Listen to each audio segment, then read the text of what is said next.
4,700 years ago, there was a full-fledged temple with almost 5 feet tall lingam. We put the Rudraksh and showed them how at different places, how the linga behaves differently. Whole of Europe was full of temples like this. I was in Turkey just 2 weeks ago.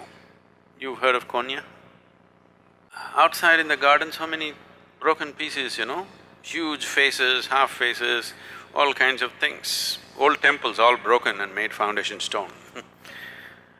So we were just walking through and there in the garden I found about 4.5 feet or more, about 4 feet 9 inches kind of linga, properly created linga, an ellipsoid stone.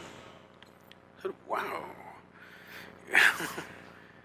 And when we looked at the history and things like that, they said this is almost 4,700 years old. 4,700 years ago, there was a full-fledged temple with almost 5 feet tall lingam which was in worship. And it was consecrated that long ago, still alive.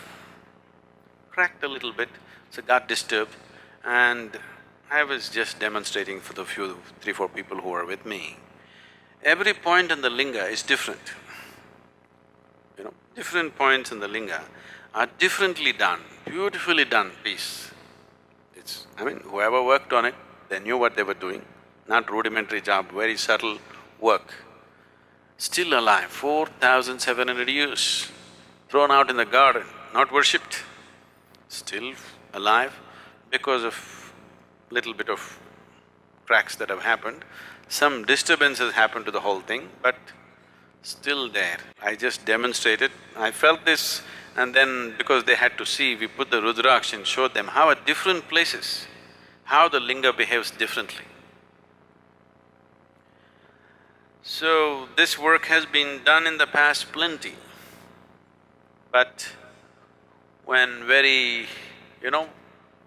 when my way or no way attitude came, these things were all razed to the ground in many ways.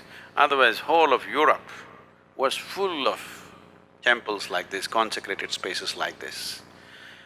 These eastern temples were never built as places of prayer. Even today in India, nobody ever leads a prayer in a temple. You're not supposed to pray or worship, but you're just supposed to sit there and come. The idea was people will go and sit there and benefit. This is how a temple was created.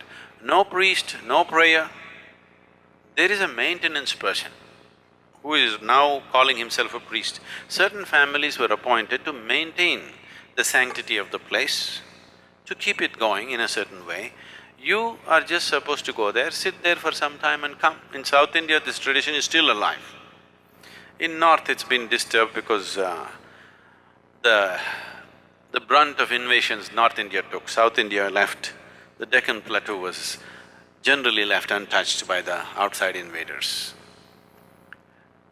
So you were just supposed to sit there. Nobody leads a prayer, nobody teaches you a prayer, nobody says you must do this or that.